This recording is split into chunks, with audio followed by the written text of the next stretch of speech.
Hello ഫ്ലൈവിലേഴ്സ്, കുറച്ച് ദിവസം ഗ്യാപ്പിന് ശേഷം വരുന്നത്. കുറെ ആൾക്കാർ കഴിഞ്ഞ നന്ദുള്ള വീഡിയോയിൽ കമന്റിൽ ചോദിക്കുന്നത് കണ്ടു, ഞാൻ എവിടെ പോയി, ഞാൻ പോയോ എന്നുള്ളത്. എവിടെ പോയില്ല, ഫ്ലൈവിലോട്ട് പോകണം, പണിയില്ല. ഞാൻ യു എസ് എയിലായിരുന്നു. W40 എൻ്റെ ടെസ്റ്റിന് വേണ്ടി പോയി. അതിൻ്റെ കൂടെ വേറെ സ്റ്റോറീസ് ചെയ്തിട്ടുണ്ട്. എനിക്ക് മനസ്സിലായ കുറെ ആൾക്കാർ എന്നെ ഇൻസ്റ്റാഗ്രാമിലും ഫേസ്ബുക്കിലും ഫോളോ ഇല്ല എന്നാണ്. അപ്പോൾ അവർ ഫോളോ ചെയ്യാൻ അതിൻ്റെ ലിങ്ക് കാണിക്കുന്നുണ്ട്. എനിവേ കഴിഞ്ഞ ദിവസം വന്നിട്ടുള്ളൂ. കഴിഞ്ഞ ദിവസം വന്നു ഡൽഹിയിലുള്ള പുതിയ Audi Q3 ഇവിടെ ഉണ്ടെന്ന് പറഞ്ഞപ്പോൾ അതൊന്ന് ഡ്രൈവ് ചെയ്തിട്ട് പോകാൻ കരുതി. അപ്പം പുതിയ Audi Q3 ഫസ്റ്റ് ഡ്രൈവ് ആണ്. ഒരു ലോങ് ഡ്രൈവ് കാര്യമൊന്നുമില്ല, ഇവിടെ വന്നപ്പോൾ ചെയ്യുന്നുള്ളൂ. എന്തായാലും ഇതിന്റെ ഒരു പുതിയ മോഡൽ എന്ന് പറയുന്നത് existing second generation Audi Q3 facelift മോഡലാണ്. ഇന്ത്യയിൽ കുറച്ച് കാലമായിട്ട് വരും എന്ന് കരുതിയിരുന്ന മോഡലാണ്. എന്തായാലും ബെറ്റർ ലേറ്റ് ദാൻ നെവർ എന്ന രീതിയിൽ വന്നിരിക്കുന്ന മോഡൽ. അപ്പോൾ ഇതിന്റെ ഒരു ഫസ്റ്റ് ഡ്രൈവ് ലുക്ക് നോക്കാം. Welcome to fly.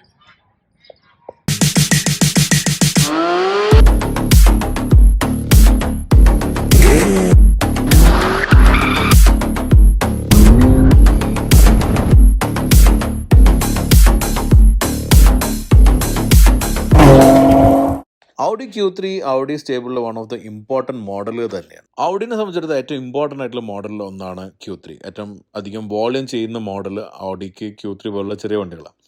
ഇന്ത്യയിൽ Audi ഒരു കാലത്ത് ഫസ്റ്റ് സ്ഥാനത്തായിരുന്നു ലക്ഷറി കാർ സെഗ്മെൻറ്റിൽ. അന്ന് ഏറ്റവും അധികം വിറ്റിരുന്ന Audi ആയിരുന്നു. അന്ന് Audiക്ക് ഏറ്റവും അധികം വിറ്റിരുന്ന മോഡൽ Q3 ആയിരുന്നു. അത് 2011 അവതരിപ്പിച്ചിരുന്ന ഫസ്റ്റ് ജനറേഷൻ Q3 ആയിരുന്നു ഇന്ത്യയിൽ അന്ന് ഉണ്ടായിരുന്നത്. ഫസ്റ്റ് ജനറേഷനും വന്നു, അതിൻ്റെ ഫേസ് ലിഫ്റ്റും എല്ലാം വന്നിട്ടുണ്ടായിരുന്നു. പക്ഷേ അതിൻ്റെ ശേഷം Audi Q3 ഡിസ്കണ്ടിന്യൂ ചെയ്തിരുന്നു. ഡിസ്കണ്ടിന്യൂ ചെയ്ത് ഈ സെക്കൻഡ് ജനറേഷൻ, അതായത് ടൈപ്പ് F3 എന്ന് പറയുന്ന പുതിയ ജനറേഷൻ 2018 ഇൻ്റർനാഷണൽ മാർക്കറ്റിൽ എത്തിയിരുന്നൊരു മോഡലാണ്. എന്നാൽ ഇന്ത്യയിൽ അത് എത്താൻ ഇതുവരെ സമയമെടുത്തു എന്നുള്ളതാണ് വാസ്തവം. ആക്ച്വലി Audiൻ്റെ പാരന്റ് കമ്പനിയായിട്ടുള്ള ഫോക്സ് വാഗൻ്റെ തന്നെ MQB A2 പ്ലാറ്റ്ഫോമിലാണ് Q3 വരുന്നത്. അങ്ങനെ വന്നിരിക്കുന്ന Q3യിൽ തന്നെ ഇപ്പോൾ 2 ബോഡി സ്റ്റൈലുണ്ട്. ഒന്നിപ്പോൾ നമ്മൾ കൊണ്ടുവന്നിരിക്കുന്ന ഈ ഒരു SUV-യും, മറ്റൊന്ന് സ്പോർട്ട് ബാഗ് എന്ന് പറയുന്ന ഒരു മോഡലാണ്, which is കൂപ്പേ like SUV model. എന്തായാലും ഇന്ത്യയിൽ ഇപ്പോൾ Q3യുടെ SUV മോഡൽ മാത്രമേ വരുന്നുള്ളതായിട്ടായിരുന്നു പറഞ്ഞിട്ടുള്ളത്. നോർമലി വന്നിരിക്കുന്ന പെട്രോൾ ഡീസൽ മോഡലുകളും അതുപോലെ തന്നെ പവർഫുൾ മോഡലായിട്ടുള്ള RS-Q3 ഇൻ്റർനാഷണൽ മാർക്കറ്റിലുണ്ട്. എന്നാൽ ഇന്ത്യയിൽ പെട്രോൾ മോഡൽ മാത്രമേ വരുന്നുള്ളൂ. അതിപ്പം ഫോക്സ് വാഗൻ്റെ ഗ്രൂപ്പ് ഡിസിഷൻ ആയിട്ടുള്ള പെട്രോൾ മാത്രമുള്ള മോഡലാണ് വരുന്നത്. എന്നാൽ ഡിസൈനെ കുറിച്ച് പറയുകയാണെങ്കിൽ Audiയുടെ പുതിയ ഒരു ഡിസൈൻ ലാംഗ്വേജ് അത് ആണ് ഇപ്പോൾ നമുക്ക് Q3യിൽ കാണാനുള്ളത്. അതിൽ തന്നെ 2 കാര്യങ്ങളാണ് എനിക്ക് തോന്നിയിട്ടുള്ളത്.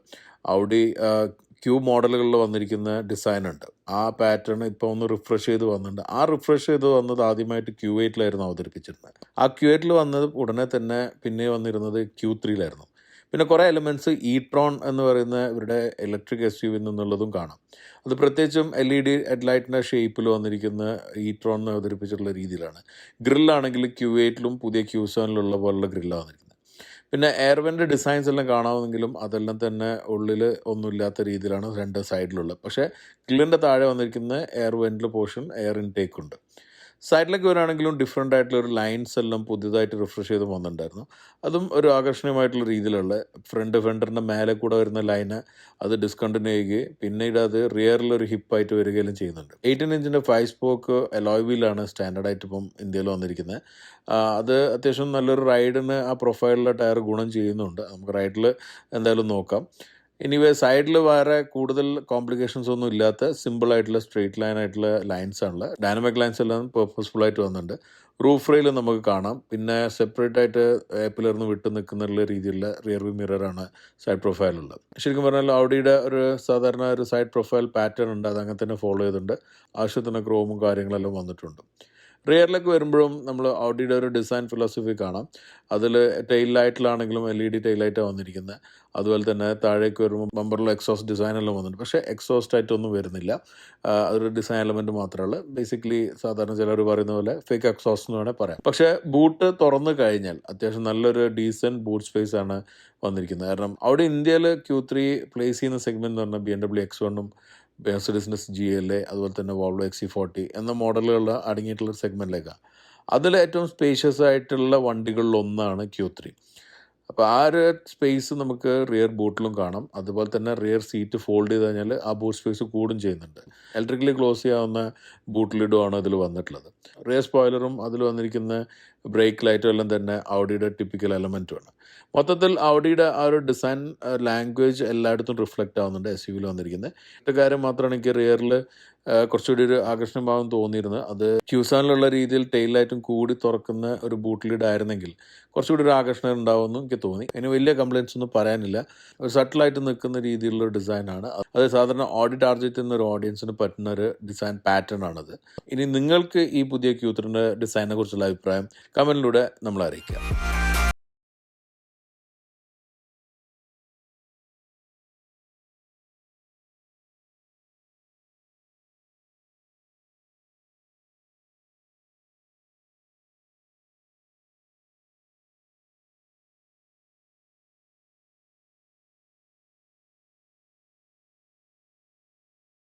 ഇന്റീരിയറിനെ കുറിച്ച് പറയുമ്പോൾ ഓഡിയിൽ ഞാൻ എപ്പോഴും കണ്ടിട്ടുള്ള ഒരു കാര്യം അതിന്റെ ഒരു ഫിറ്റ് ആൻഡ് ഫിനിഷും ബിൽഡ് ക്വാളിറ്റിയും മെറ്റീരിയൽ യൂസേജ് ആണ്. അത് ഓഡിയുടെ ഒരു എലമെന്റ് ആയിട്ട് നിൽക്കുന്ന നോ മാറ്റർ വിച്ച് റേഞ്ച്, ചെറിയ റേഞ്ച് ആണ് വലിയ റേഞ്ച് ആണ്, ഓഡി അത് കീപ്പ് ചെയ്യാറുണ്ട്. ഞാൻ അപ്രീഷിയേറ്റ് ചെയ്യുന്ന ഒരു കാര്യമാണ്. അപ്പൊ അതാണ് ഇവിടെയും കാണുന്ന നല്ലൊരു ബിൽഡ് ക്വാളിറ്റി ഒറ്റ മൂവ്മെന്റിൽ നമുക്ക് കാണാൻ പറ്റും. ഫസ്റ്റ് മൂവ്മെന്റിൽ തന്നെ ഫീൽ ചെയ്യുന്ന ഇവിടുത്തെ ആ ഒരു സോഫ്റ്റ് ടച്ചുള്ള പ്ലാസ്റ്റിക്കും ഇവിടെ എല്ലാം വന്നിരിക്കുന്ന പ്ലാസ്റ്റിക് എല്ലാം തന്നെ അത്യാവശ്യം നല്ല ക്വാളിറ്റി ഉള്ള ചില സ്ഥലത്തെല്ലാം ഇപ്പൊ ഈ ഭാഗത്തെല്ലാം കുറച്ചൊരു ചീപ്പ് പ്ലാസ്റ്റിക് ഫീൽ ചെയ്യുന്നത്. പക്ഷെ നമുക്ക് പെരുമാറുന്ന സ്ഥലത്ത് അതില്ലാത്തതുകൊണ്ട് കുഴപ്പമില്ല.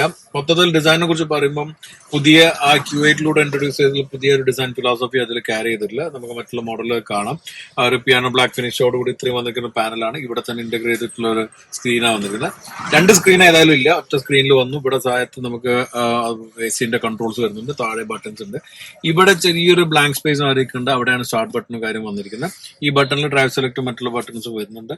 ഇത്രയും വന്നു. പിന്നെ ഇവിടെ എയർ വെന്റും പിന്നെ ഒരു വെർച്വൽ കോക്പിറ്റ് ആയിട്ടുള്ള ഒരു ഇൻസ്ട്രുമെന്റ് കൺസോളുള്ള അത് നമുക്ക് പല വ്യൂവും നോർമലി ഉള്ള പോലെ സെലക്ട് ചെയ്യാൻ പറ്റുന്ന രീതിയിലാണ് വന്നിരിക്കുന്നത്.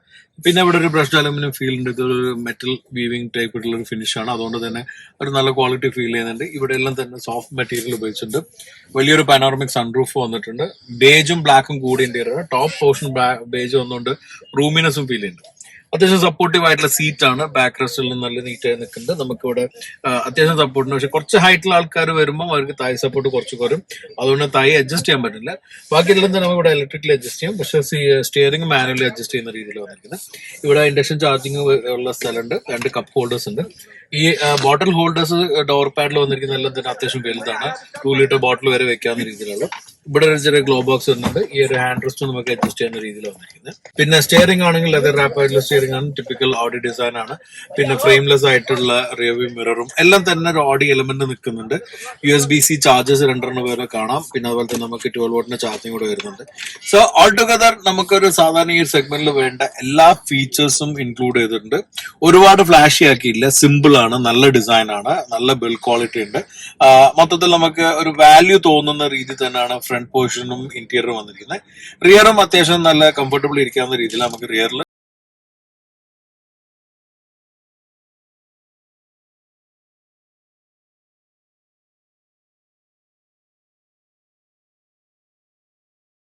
ആയിട്ട് ഇരിക്കുകയാണെങ്കിലും അത്യാവശ്യം നല്ല റൂമിനെസ് ഫീൽ ചെയ്യുന്നുണ്ട്. പുറത്തേക്കുള്ള വ്യൂ ഒന്നും കട്ടാവുന്ന സില്ലെല്ലാം കറക്റ്റ് ഹൈറ്റിലാണ് നിൽക്കുന്നത്. ഇവിടെ എല്ലാം നമുക്ക് അത്യാവശ്യം സ്റ്റോറേജ് സ്പേസ് ഉണ്ട്. ഫ്രണ്ടിൽ കണ്ട പോലെ തന്നെ റിയറിലെ ഡോർ പാഡിലെല്ലാം തന്നെ അത്യാവശ്യം സ്റ്റോറേജ് സ്പേസ് ഉണ്ട്. നല്ല സീറ്റാണ്. പ്രത്യേകിച്ച് തായ് സപ്പോർട്ടെല്ലാം ഡീസന്റ്ലി കിട്ടുന്നുണ്ട്. ആ ഷേപ്പിംഗ് ചെയ്തത് നന്നായിട്ടുണ്ട്. ശരിക്കും 2 അഡൾട്ടിനും ഒരു കുട്ടിക്കും തന്നെ രീതിയിലുള്ള സീറ്റാണല്ലോ, അതുകൊണ്ട് അങ്ങനെ തന്നെ വന്നിട്ടില്ല. അതുകൊണ്ട് തന്നെ എല്ലാ സീറ്റും നല്ല കംഫർട്ടബിളി കൊടുത്തിട്ടുണ്ട്. അത്യാവശ്യം റിക്ലൈനിങ് ഓപ്ഷൻ ഉണ്ട്. അപ്പോൾ ഇതിപ്പോൾ ഈ ഒരു 3 ലെവലിൽ നമുക്ക് റിക്ലൈൻ ചെയ്യാൻ പറ്റും. റിക്ലൈൻ ചെയ്ത് വെച്ചാൽ അത്യാവശ്യം കംഫർട്ടബിളി യാത്ര ചെയ്യുന്ന രീതിയിൽ ഇരിക്കാവുന്ന ഒരു റിയറാണ്. സൺറൂഫ് വലുതാണെങ്കിലും പാനോറമിക് ആണെങ്കിലും ഇവിടെ വെച്ച് കട്ടാവുന്നതുകൊണ്ട് റിയറിലേക്ക് അതങ്ങോട്ട് വരുന്നില്ല, നമുക്ക് ആ ഫീല് കിട്ടുന്നില്ല. പക്ഷെ ഹാൻഡ് റെസ്റ്റ് താത്തി കഴിഞ്ഞാൽ എനിക്ക് ഇഷ്ടപ്പെട്ടൊരു കാര്യം എന്ന് വെച്ചാൽ കപ്പ് ഹോൾഡർ ക്ലോസ്ഡ് ആണ്. തുറന്നിട്ടുള്ള കപ്പ് ഹോൾഡറിന്റെ കഴിഞ്ഞാൽ ക്ലോസ് ചെയ്ത് വെച്ചാൽ നമുക്ക് കൈ ഇങ്ങനെ ഉള്ളോട്ട് പോകുന്നതും സ്ലിപ്പ് ആവുന്ന പ്രശ്നമില്ല. ഇതെല്ലാം അത്യാവശ്യം നല്ല ക്വാളിറ്റി ഫീൽ ചെയ്യുന്നുണ്ട് മൊത്തത്തിൽ. പിന്നെ വന്നിരിക്കുന്ന ഒരു കാര്യം എന്ന് പറഞ്ഞാൽ റിയറിൽ AC വെന്റേ ഉള്ളൂ. റിയറിൽ AC കൺട്രോൾ ഇല്ല. വേറെ റിയർ വിൻഡോ ബ്ലൈൻഡും വരുന്നില്ല. പക്ഷെ ഉള്ള സംഗതികളെല്ലാം തന്നെ കംഫർട്ടബിളും നല്ല നീറ്റിലെല്ലാം കൊടുത്തിട്ടുണ്ട്. തേർഡ് പേഴ്സൺ ഇരിക്കുന്ന കുട്ടിക്ക് പറ്റുള്ളൂ എന്ന് പറയാം. മെയിൻ കാരണം ഇത്രയും വലിയ ട്രാൻസ്മിഷനിലും വന്നിരിക്കുന്നത് കാരണം അതൊരു കോട്രോ മോഡലാണ്. അപ്പൊ കോട്രോനെ കുറിച്ച് ഞാൻ ഡ്രൈവിൽ പറയാം. സോ മൊത്തത്തിൽ അത്യാവശ്യം നല്ല സ്പേഷ്യസ് ആണ്. പിന്നെ ഈ ഒരു ക്വാർട്ടർ ഗ്ലാസ് വരുന്നതും കൂടുതൽ റൂമിനെസ് ഫീൽ ചെയ്യുന്നുണ്ട്. നേരത്തെ കാണിച്ച ബൂട്ടിന്റെ സ്പേസ് കൂട്ടണമെങ്കിൽ നമുക്കിത് നിർത്തി വെക്കാം. അതിന് പുറമെ നമുക്ക് ഫോൾഡ് ചെയ്ത് വെച്ചാൽ കൂടുതൽ സ്പേസും കിട്ടും. എനിവേ ഡീസെന്റ് ആയിട്ടൊരു റിയർ ആണ് ഏതായാലും ഓഡി Q3. മൊത്തത്തിൽ ഇന്റീരിയർ സ്പേസും ക്വാളിറ്റിയും എല്ലാം തന്നെ അപ്രീഷിയേറ്റബിൾ ആണ്. ഈ ഒരു സെഗ്മെന്റ് എന്ന് പറഞ്ഞാൽ X1-ഉം XC40-ഉം GL-ലും നിൽക്കുന്ന സെഗ്മെന്റ് ആണ്. അതിലേറ്റവും നല്ലൊരു ഇന്റീരിയർ സ്പേസും ബിൽഡ് ക്വാളിറ്റിയാണ് Q3.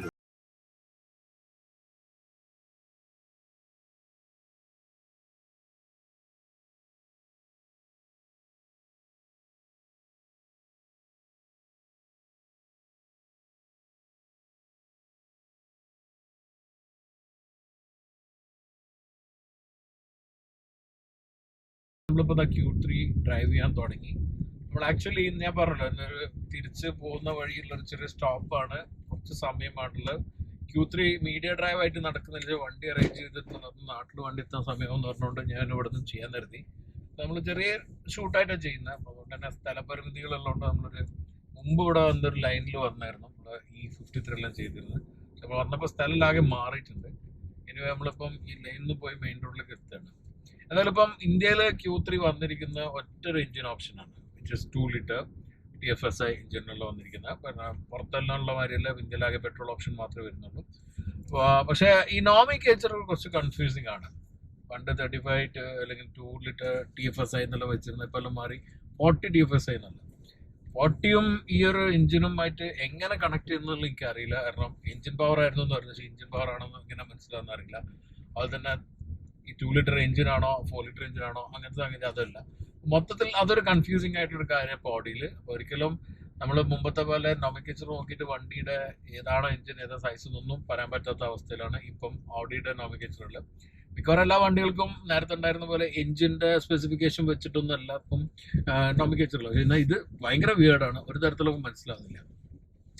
എനിവേ എഞ്ചിന്റെ പെർഫോമൻസിനെ കുറിച്ച് പറയുകയാണെങ്കിൽ അത് നേരെ ഓപ്പോസിറ്റ് ആണ്, വിച്ച് ഇസ് ക്വൈറ്റ് ഇംപ്രസീവ്. ഈ നോമിക്ലേച്ചർ പോലെയല്ല, അത്യാവശ്യം നല്ലൊരു എഞ്ചിനാണ്, പെട്രോൾ എഞ്ചിനാണ്. അതിന്റെ റിഫൈൻമെന്റും കാര്യങ്ങളെല്ലാം എന്തായാലും ഉണ്ടാവുന്നതാണ്. പക്ഷെ കമ്പാരിറ്റീവ്ലി നല്ലൊരു റിഫൈൻമെന്റ് എനിക്ക് ഫീൽ ചെയ്തു. പവർ ഡെലിവറിയും അടിപൊളി, 190 HP പവറും 320 Nm ടോർക്കും ഉണ്ട്. 0 to 100 വരുന്ന 7.7 സെക്കൻഡ്സിലാണ്. ഇതിൽ വന്നിരിക്കുന്ന കോത്രോ സിസ്റ്റം സ്റ്റാൻഡേർഡ് ആയിട്ട് ഇന്ത്യയിൽ വരുന്നുണ്ട്. കോത്രോ ഓഡിയുടെ ഓൾ വീൽ ഡ്രൈവ് സിസ്റ്റമാണ്. ബേസിക്കലി ഇത് ഫ്രണ്ട് വീൽ ഡ്രൈവൺ ആർക്കിടെക്ചറിൽ വരുന്ന വണ്ടിയാണ്. എന്നിട്ട് റിയറിലേക്ക് പവർ കൊടുക്കുന്നതാണ് കോത്രോയിലെ സിസ്റ്റം വന്നിരിക്കുന്നത്. അപ്പോൾ അതുകൊണ്ട് തന്നെ ബേസിക് ഓഡിയോ എല്ലാം തന്നെ ഫ്രണ്ട് വീൽ ഡ്രൈവ് ആർക്കിടെക്ചറിൽ വരുന്ന രീതിയിലാണ്. പക്ഷെ പുറത്ത് ഇതിന്റെ 2 വീൽ ഡ്രൈവ് വരുന്നുണ്ട്, which is front wheel drive. ഇന്ത്യയിൽ ഏതായാലും സ്റ്റാൻഡേർഡ് ആയിട്ട് തന്നെ കോത്രോ വന്നിട്ടുണ്ട്. അപ്പോൾ ആ ഒരു പെർഫോമൻസ് അറിയുന്നുണ്ട് നമുക്ക്. ശരിക്കും റോഡിലേക്ക് ആ പവർ ഫുള്ള് പോകുന്നുണ്ട്, അത്യാവശ്യം പെർഫോമൻസ് ശരിക്കും എക്സ്പീരിയൻസ് ഉണ്ട്. എനിക്ക് ആകെ തോന്നിയിട്ടുള്ള ഗിയർ ബോക്സിന്റെ ഇനീഷ്യൽ നമ്മൾ ട്രാഫിക്കിൽ നിന്ന് എടുക്കുമ്പോഴുള്ള ഒരു ഇനീഷ്യൽ ഒരു ലാഗ് അത് എനിക്ക് ഫീൽ ചെയ്തിട്ടുണ്ടായിരുന്നു. അതല്ലാതെ ബാക്കി എനിക്ക് തോന്നിയിട്ടുള്ളതെല്ലാം തന്നെ അത്യാവശ്യം ഇംപ്രസീവ് ആയിട്ടുള്ള പെർഫോമൻസ് തന്നെയാണ്. നല്ല പവർ കിട്ടുന്നുണ്ട്. ഇപ്പം നമ്മൾ ഇപ്പം ടേൺ എടുത്തത് കാലി റോഡ്, നമ്മൾ ഈ ഒരു ഇനീഷ്യൽ കുറച്ച് കുറവാണ്. പക്ഷെ അത് നമ്മൾ ബിൽഡ് ചെയ്ത് വരുമ്പോൾ സ്പീഡ് കയറുന്നുണ്ട്, എഞ്ചിന്റെ ചെറിയ ക്രൗഡ് വരുന്നുണ്ട്. പക്ഷെ അത് നമുക്ക് മോഡ് സെലക്ട് ചെയ്യാൻ പറ്റും. ഇവിടെ മോഡ് സെലക്ഷൻസ് ഉണ്ട്. ഇപ്പം ഇതിൽ വന്നിരിക്കുന്നത് എഫിഷ്യൻസി മോഡിലായിരുന്നു, കംഫർട്ടിലിട്ടു, ഓൾമോസ്റ്റ് സെയിം തന്നെയാണ് പെർഫോമൻസ്. ബട്ട് ഡൈനാമിക്കിൽ ഇട്ട് കഴിഞ്ഞാൽ നമുക്ക് അത്യാവശ്യം നല്ല പെർഫോമൻസ് ഗിയർ ബോക്സ് വരുന്നുണ്ട്. ഇനീഷ്യലും കുറെ മാറുന്നുണ്ട്, ആ ഇനീഷ്യലിന്റെ ലാഗ് ഒന്നും ഡൈനാമിക്കിൽ വരുന്നുണ്ട്. പക്ഷെ ഡ്രോബാക്ക് ആയിട്ട് എനിക്ക് തോന്നിയിട്ടില്ല. അപ്പൊ ഈ ഒരു മോഡ് സെലക്ഷന്റെ ബട്ടൺ ഇവിടെ ഡ്രൈവ് മോഡ് സെലക്ഷൻ ഉണ്ട്, എളുപ്പം സെലക്ട് ചെയ്യാം. പക്ഷെ നമ്മൾ തിരിച്ച് മോഡിലേക്ക് പോകണമെങ്കിൽ ഫുൾ ത്രൂ ഔട്ട് താഴേക്ക് തന്നെ പോയിട്ട് നമ്മൾ ഓവർലാപ്പ് ചെയ്ത് വരണം. തിരിച്ച് മേലേക്ക് ബട്ടൺ അമർത്തിയിട്ട് നമുക്ക് പഴയ മോഡിലേക്ക് പോകാൻ പറ്റാത്ത അവസ്ഥയല്ല. അപ്പോൾ നമ്മളിപ്പോൾ തിരിച്ച് എഫിഷ്യൻസിൽ എത്താൻ ഫുള്ള് പോയി ഓഫ് റോഡും കടന്ന് വീണ്ടും താഴേക്ക് വരുമ്പോഴേ പറ്റുന്നുള്ളൂ. അങ്ങനെ ഒരു ഡ്രോബാക്ക് ആ ഡ്രൈവ് മോഡ് സെലക്ഷന് വന്നിട്ടുണ്ട്. പിന്നെ സ്റ്റിയറിംഗ് സ്പീഡ് സെൻസിറ്റീവ് സ്റ്റിയറിംഗ് ആണ്. സ്പീഡ് സെൻസിറ്റീവ് എന്ന് പറയുമ്പോൾ റിയലി അത് ഫീൽ ചെയ്യുന്നുണ്ട്. കാരണം നമ്മളിപ്പം ഈ ഒരു ഡ്രൈവിൽ വരുമ്പോൾ കുറച്ചൊരു ആ ഒരു സ്റ്റിഫ്നെസ് ഫീൽ ചെയ്യും. പക്ഷെ നമ്മൾ ഓവർ ദ സർക്കിളെല്ലാം എടുത്ത് നമ്മൾ ടേൺ ചെയ്യുമ്പോൾ ആദ്യം ഒരു സ്റ്റിഫ്നെസ് ഫീൽ ചെയ്യും. പക്ഷെ അത് നമ്മൾ കൊടുക്കുന്ന ടോർക്ക് കൂടുതലാണുമ്പോൾ സോഫ്റ്റൻ ആവുന്നുണ്ട്. അതൊരു ഇംപ്രസീവ് കാര്യമാണ്. കാരണം പ്രത്യേകിച്ച് സിറ്റിയിലെല്ലാവർക്കും ഇങ്ങനത്തെ വണ്ടി കൂടുതൽ ഉപയോഗിക്കുന്നത്. അപ്പം അങ്ങനെ വരുമ്പോൾ നമ്മൾ പ്രഷർ കൊടുക്കുമ്പോഴേക്ക് അത് സ്ലോ സ്പീഡിലാണെന്ന് അറിഞ്ഞു കഴിഞ്ഞാൽ അത് പെട്ടെന്ന് തന്നെ ടേൺ ആയി വരുന്നുണ്ട്. അപ്പോൾ ആ ടേൺ തന്നെ കുറച്ച് ഈസിലി ടേൺ ആവുന്നുണ്ട്. അപ്പോൾ അത് സാധാരണ കുറേ സ്പീഡ് സെൻസിറ്റീവ് സ്റ്റിയറിംഗ്സ് എന്ന് പറഞ്ഞ പല വണ്ടികൾക്കും അത് എക്സ്പീരിയൻസ് ചെയ്യുമ്പോൾ ഉണ്ടാവാറില്ല. പക്ഷേ ഇത് എക്സ്പീരിയൻസിൽ വന്നിട്ടുണ്ട്, അത് ഇംപ്രസീവ് ആണ്. പിന്നെ സസ്പെൻഷൻ ഇപ്പോൾ വെട്ട് ചാടിയോടുകൂടി കറക്റ്റ് അതിലേക്ക് എനിക്ക് വരാൻ പറ്റും. സസ്പെൻഷനും അതേപോലെ നല്ല ബ്ലോണ്ടഡ് ആണ്, എന്നാൽ നല്ല റിഫൈൻഡും ആണ്. അപ്പം നമ്മൾ അത്യാവശ്യം മോശമായ റോഡിലും ഇപ്പം നേരത്തെ കണ്ട ആ ഒരു ലൈനിൽ നിന്ന് എടുത്ത് വരുമ്പോഴും പൊട്ടിപ്പൊളിഞ്ഞ റോഡാണെങ്കിലും സസ്പെൻഷൻ നല്ല ഒരു ഫ്ലോട്ട് ചെയ്ത് പോകുന്നുണ്ട്. വലിയൊരു കുലുക്കമോ അതൊന്നും ഫീൽ ചെയ്യുന്നില്ല. അതുപോലെ തന്നെ റാറ്റ്ലിങ്സ് തീരെ ഇല്ല. പിന്നെ അതുപോലെ തന്നെയാണ് ഇപ്പോൾ ഡ്രൈവ് പുഷ് ചെയ്യുന്ന സമയത്തും അത്യാവശ്യം നല്ല സ്റ്റെബിലിറ്റി ഫീൽ ചെയ്യുന്നുണ്ട്. ഈ ഒരു സെഗ്മെന്റിൽ കോമ്പറ്റീഷനിൽ ഏറ്റവും എന്താ പറയുക, ഏറ്റവും ബെസ്റ്റ് ഡ്രൈവേഴ്സ് മെഷീനായി നിൽക്കുന്ന X1 തന്നെയാണ്. X1 കമ്പയർ ചെയ്യുമ്പോൾ അതിന്റെ അടുത്ത് നിൽക്കുന്ന രീതിയിൽ പുതിയ Q3 വന്നിട്ടുണ്ട് എന്നുള്ളതാണ് പഴയ Q3 ആയിട്ട് കമ്പയർ ചെയ്യാനുള്ള മേജർ ഡിഫറൻസ്. പഴയ Q3 ഇത്രയും ഡ്രൈവർ ഫ്രണ്ട്ലി ആയിരുന്നു, പക്ഷെ ഇതിപ്പോൾ നല്ല ഡ്രൈവർ ഫ്രണ്ട്ലി ആയിട്ടുണ്ട്. അത്യാവശ്യം നമുക്ക് ഡ്രൈവ് പുഷ് ചെയ്യുമ്പോൾ ശരിക്കും നമുക്ക് നല്ലൊരു ഡ്രൈവേഴ്സ് ഫീൽ ലഭിക്കുന്നുണ്ട്. അത് X1 എലമെന്റ് ആണ്. X1 എലമെന്റിൽ നിന്നും കുറച്ച് ഡിപ്പാർട്ട് ചെയ്ത് എന്തായാലും ഈ ഒരു സെഗ്മെന്റിൽ one of the best drivers machine ആയിട്ടുണ്ട് പുതിയ Q3. ഒരു സംഗതി എനിക്ക് തോന്നിയിട്ടുള്ളത് ഇത് കുറച്ച് ലേറ്റ് ആയി പോയി വരാമെന്നുള്ളത് മാത്രമാണ്. കാരണം ഔഡിക്ക് ശരിക്കും പറഞ്ഞാൽ ഈ ഒരു മോഡൽ കുറച്ചുകൂടെ മുമ്പ് കൊണ്ടുവന്നിരുന്നെങ്കിൽ ഔഡിക്ക് കുറച്ചുകൂടെ സെയിൽസിലെല്ലാം എഫക്റ്റ് കിട്ടുമായിരുന്നു. അപ്പോൾ ലേറ്റ് ആയി പോയത് മാത്രമേ എനിക്ക് ഒരു ഇതായിട്ട് തോന്നിയിട്ടുള്ളൂ. പക്ഷെ ലേറ്റ് ആയിട്ട് വന്നാലും അത്യാവശ്യം നല്ല സ്ട്രോങ് മോഡലാണ്, അതിനുള്ള കോമ്പറ്റൻസ് മോഡലുണ്ട്. പിന്നെ ഫീച്ചർ വൈസ് നമുക്ക് വയർലെസ് ആയിട്ട് തന്നെ ആപ്പിൾ കാപ്ലേയും ആൻഡ്രോയിഡ് ഓട്ടോയിലും കണക്ട് ചെയ്യാം. ഒരു ഡ്രോബാക്ക് ഉള്ളത് മിക്കവാറും ഈ വണ്ടിക്ക് മാത്രമല്ല, ഇങ്ങനത്തെ എല്ലാ ആപ്പിൾ കണക്ട് ചെയ്യുന്ന വണ്ടികളിലും നമ്മൾ ഈ ഒരു സ്ക്രീനിൽ ഇൻസ്ട്രുമെന്റ്സ് കൺസോളിൽ വരുന്ന നാവിഗേഷൻ ഒരിക്കലും ആ നാവിഗേഷൻ കിട്ടില്ല. ഗൂഗിൾ മാപ്പാണ് യൂസ് ചെയ്യുന്നതെങ്കിൽ അത് ഇവിടെ കിട്ടും, ഇൻസ്ട്രുമെന്റ് കൺസോളിൽ കിട്ടാറില്ല. അതിപ്പം ഇതിലാണെങ്കിലും അങ്ങനെ തന്നെയാണ്, അതുപോലെ തന്നെ ബാക്കിയുള്ള മോഡലാണ്. പക്ഷേ ഈ ഒരു മോഡലിൻ്റെ ഒരു ഗുണം എന്ന് വെച്ചാൽ ഇതിൽ ഏറ്റവും നല്ലൊരു വെർച്വൽ കോക്പിറ്റ് ഉള്ള വണ്ടികളിലൊന്നാണ്. അപ്പോൾ അതുകൊണ്ട് തന്നെ നമുക്ക് ശരിക്കും മാപ്പ് ഇവിടെ വരുവാണെങ്കിൽ കറക്റ്റ് ഇവിടെ നോക്കാതെ മാപ്പ് കറക്റ്റ് യൂസ് ചെയ്യാൻ പറ്റുന്നതാണ്.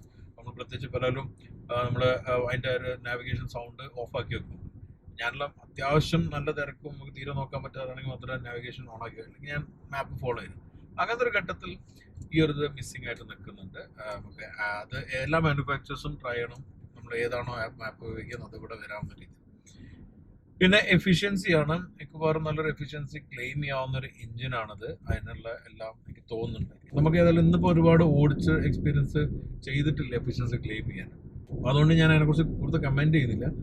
ഇപ്പം എനിക്ക് കിട്ടിക്കൊണ്ടിരിക്കുന്ന ഏകദേശം 8.4 km/L. പക്ഷേ ഞാനത് ബെഞ്ച് മാർക്ക് ചെയ്യുന്നില്ല, അത് ഞാനൊരു ഫൈനൽ ഫിഗർ ആയിട്ട് പറഞ്ഞില്ല. കാരണം ഞാൻ രാവിലെ എടുത്തു, ഇങ്ങോട്ട് വന്നു, അങ്ങോട്ട് വരുമ്പോൾ അത്യാവശ്യം പുഷ് ചെയ്ത് ഓടിച്ചു.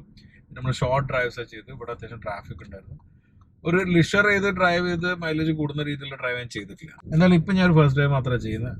നമ്മൾ ഇതിൻ്റെ ഒരു ലോങ് ഡ്രൈവ് അല്ലെങ്കിൽ കൂടുതൽ സമയം സ്പെൻഡ് ചെയ്തിട്ട് ഒരു റിവ്യൂ കൊണ്ടുവരുമ്പം കുറെ കൂടെ ഡീറ്റെയിൽ ആയിട്ട് നോക്കാം. എന്തായാലും ഫസ്റ്റ് ഡ്രൈവ് എക്സ്പീരിയൻസിൽ എനിക്ക് പറയാനുള്ള ഒരു കാര്യം, ഐ എം ഇംപ്രസ്ഡ്. കാരണം ഒരു ലേറ്റ് ആയിട്ട് വന്നെങ്കിലും അത്യാവശ്യം നല്ലൊരു വണ്ടിയാണ് Q3 എന്നൊക്കെ മനസ്സിലായി. നല്ല റിവ്യൂകളായിരുന്നു ഞാൻ പുറത്തുള്ള റിവ്യൂസിലും കണ്ടിരുന്നത്.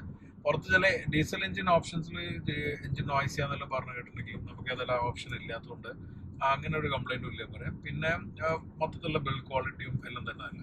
5 കളർ ഓപ്ഷൻസ് ഉണ്ട്. അതിൽ ബ്ലൂ ഉണ്ട്, വൈറ്റ് ഉണ്ട്, ഗ്രേ, പിന്നെ ഒരു ഓറഞ്ച് ബ്രൗൺ ഉണ്ട്. 2 ഇന്റീരിയർ കളർ ഉണ്ട്, ബേജും ഉണ്ട്, ബ്രൗണും ഉണ്ട്. കളർ കോമ്പിനേഷൻസ് വെച്ച് നമുക്ക് സെലക്ട് ചെയ്യാം. പ്രൈസ് അനൗൺസ് ചെയ്തിട്ടില്ല. അപ്പോൾ ചിലപ്പോൾ നിങ്ങൾ കാണുമ്പോൾ ഒന്നെങ്കിൽ എംപയർക്ക് ഡേറ്റിന് അന്നായിരിക്കും, അല്ലെങ്കിൽ നെക്സ്റ്റ് ഡേ ആവും, കാരണം എഡിറ്റ് ചെയ്യാനുള്ള സമയം കൂടെയാണ്. അപ്പോൾ എന്തായാലും ഈ സമയം കൊണ്ട് പ്രൈസ് അനൗൺസ് ചെയ്യില്ല, അതുകൊണ്ട് ഡെയിലി കാണിക്കാനും പറ്റില്ല. അപ്പോൾ ലോഞ്ച് വരുമ്പോഴേക്ക് കാണാം. റിയർ സൈഡിൽ നല്ലൊരു സ്മാർട്ട് സ്റ്റോറേജ് ഉണ്ട്. ഡോറിൻ്റെയും സീറ്റിൻ്റെ ഇടയ്ക്ക് താഴെ ഒരു സ്റ്റോറേജ് സ്പേസ് ഉണ്ട്. അപ്പോൾ നമ്മൾ എല്ലാ സാധനങ്ങളെല്ലാം വാങ്ങിയിട്ട് ചെറിയ സാധനങ്ങളാണെങ്കിൽ നമുക്ക് സീറ്റിലൊന്നും വെക്കേണ്ടില്ല, ഇവിടെ വെക്കാൻ പറ്റും. അതും നല്ലൊരു സ്മാർട്ട് ഫീച്ചറാണ്. പിന്നെ ഒരു കാര്യം പറയാനുള്ളത്, ഞാൻ നേരത്തെ തുടക്കത്തിൽ പറഞ്ഞ പോലെ ഞാൻ ഒരു അമേരിക്കൻ സീരീസ് കൊണ്ടുവരുന്നുണ്ട്. അത് യൂറോ ത്രിൽസ് പോലെയാണ്. നമ്മൾ പല ടൈപ്പ് വണ്ടികളും പല ടൈപ്പ് എക്സ്പീരിയൻസുകളും എല്ലാം ഉണ്ടാവും. അപ്പം അതിന് വേണ്ടി ഞാനൊരു പേര് നിങ്ങളുടെ സജസ്റ്റ് ചെയ്യാൻ ഇൻസ്റ്റാഗ്രാമിലും അതുപോലെ തന്നെ ഫേസ്ബുക്കിലും പോസ്റ്റിലും പറഞ്ഞിരുന്നു. അപ്പോൾ അത് ഷോർട്ടിലും നമ്മൾ യൂട്യൂബിൽ പറഞ്ഞിട്ടുണ്ടായിരുന്നു. അപ്പോൾ നിങ്ങൾക്ക് ഇതിലും സജസ്റ്റ് ചെയ്യാം. നിങ്ങൾ പറയുന്ന ഒരു പേരിൽ നിന്നായിരിക്കും ഞാൻ പേര് സെലക്ട് ചെയ്യുന്നുണ്ടാവും ആ സീരീസിൻ്റെ. അപ്പോൾ ഇൻസ്റ്റാഗ്രാമും ഫേസ്ബുക്കിലും ഇതിലും യൂട്യൂബിൽ വന്നിരിക്കുന്ന പേരിനൊരു പേര് സെലക്ട് ചെയ്യും. എന്തായാലും ആ സീരീസ് തുടങ്ങി കഴിഞ്ഞാൽ കുറച്ച് നമുക്ക് അമേരിക്കൻ സ്റ്റോറീസ് വരും. അതുകൊണ്ടായിരുന്നു കുറച്ച് ദിവസം ഇല്ലാതിരുന്നത്. ഡിഫറെൻ്റ് ആയിട്ടുള്ള കുറേ അനുഭവങ്ങളും സ്റ്റോറീസും WCOTയുടെ സ്പെഷ്യൽ റിവ്യൂസ് എല്ലാം ഉണ്ട്. അതെല്ലാം സ്റ്റേ ട്യൂൺഡ്. അപ്പോൾ അതുവരെ കാണുന്നവരെ നമുക്ക് ഈ ഒരു റിവ്യൂ വെച്ചിട്ട് I am back again to the channel. അതാണ് മറ്റൊരു റിവ്യൂവുമായിട്ട് കാണുന്നവരെ സ്റ്റേ സേഫ് ആൻഡ് എൻജോയ്.